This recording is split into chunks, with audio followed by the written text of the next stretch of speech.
ମୁଁ ଆଜି ନେଇ ଆସିଛି ମାଛର ଗୋଟିଏ ସମ୍ପୂର୍ଣ୍ଣ ନୂଆ ରେସିପି ମାଛ ଦୋ ପିଆଜା। ଆପଣମାନେ ନିଶ୍ଚିତ ୟାକୁ ଥରେ ଘରେ ଟ୍ରାଏ କରନ୍ତୁ। ସଂଯୁକ୍ତା ଦେଶୀ କିଚେନକୁ ଆପଣମାନଙ୍କୁ ସ୍ୱାଗତ।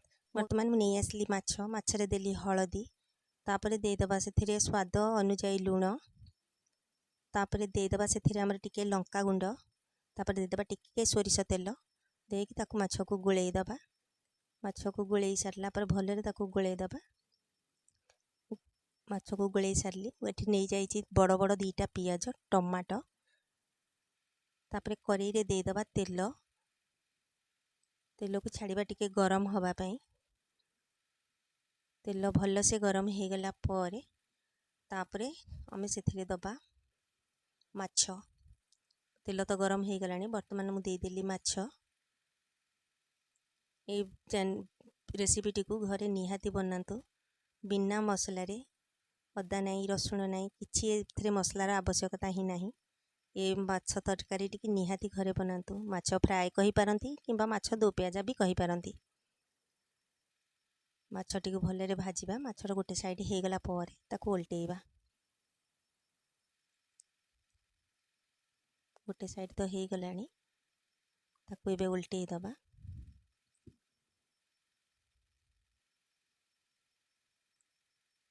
ମୋର ବ୍ୟାଚଲର ପିଲାମାନଙ୍କ ପାଇଁ ଏହା ହେଉଛି ସବୁଠୁ ବଢ଼ିଆ ରେସିପି। କମ୍ ଟାଇମ୍ରେ କମ୍ ମସଲାରେ ଆରାମସେ ହେଇଯିବ। ବର୍ତ୍ତମାନ ମାଛ ତ ହେଇଗଲା। ମାଛ ଗୁଡ଼ିକୁ ଆମେ ଗୋଟେ ପ୍ଲେଟ୍କୁ ବାହାର କରିଦେବା।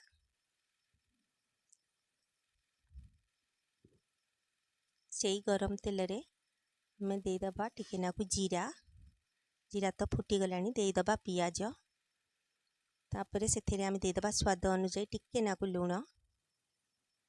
ପିଆଜକୁ ଭଲସେ ଲାଲ ହେଲା ପର୍ଯ୍ୟନ୍ତ ଭାଜିବା।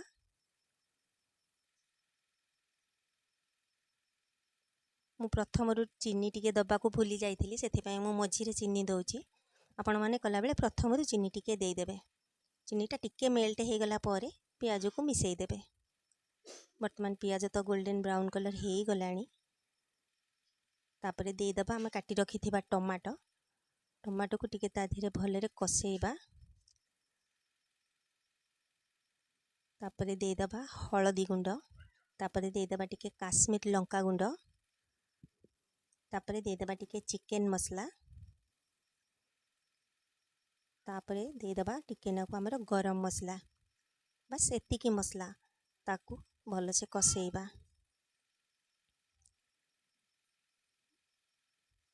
ଟମାଟୋ ପିଆଜ ସହିତ ମିଶିଲା ଭଳିଆ। ତାପରେ ଟିକେ ଦେଇଦେବା ଲଙ୍କାଗୁଣ୍ଡ, ରାଗ ଲଙ୍କାଗୁଣ୍ଡ।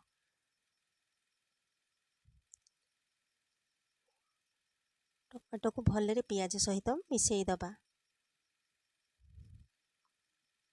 ତା ଦେହରେ ଦେଇଦେବା ଟିକେ ପାଣି, କାରଣ କଡ଼େଇରେ ଲାଗିଯାଉଛି। ଟିକେ ଦେଇଦେବା ପାଣି ଦେଇକି ତାକୁ ଟିକେ ଭଲସେ କଷେଇବା। ତାପରେ ଟମାଟୋ ବି ମିଶିଯିବ।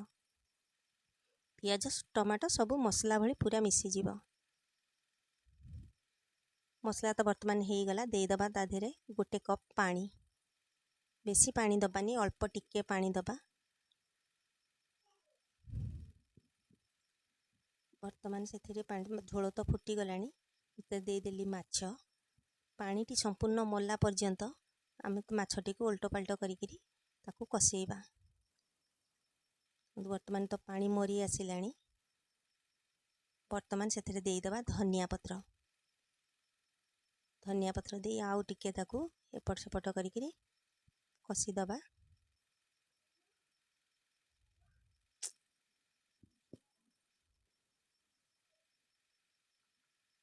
ବର୍ତ୍ତମାନ ତ ଆମର ହେଇ ଆସିଲାଣି ତରକାରୀଟି, ତେଲ ବି ଛାଡ଼ି ସାରିଲାଣି।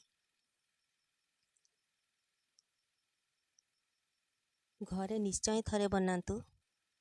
ବର୍ତ୍ତମାନ ଗରମ ଗରମ ସର୍ଭ କରିବା ଆମର ମାଛ ଦୋ ପିଆଜା।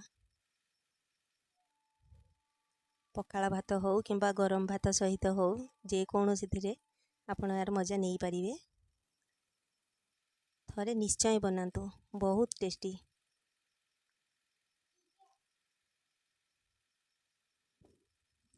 ମୋ ଭିଡ଼ିଓଟିକୁ ସେୟାର କରିବାକୁ ଭୁଲିବେନି। ଦେଖନ୍ତୁ କେତେ ସୁନ୍ଦର ଦେଖାଯାଉଛି। ଜୟ ଜଗନ୍ନାଥ।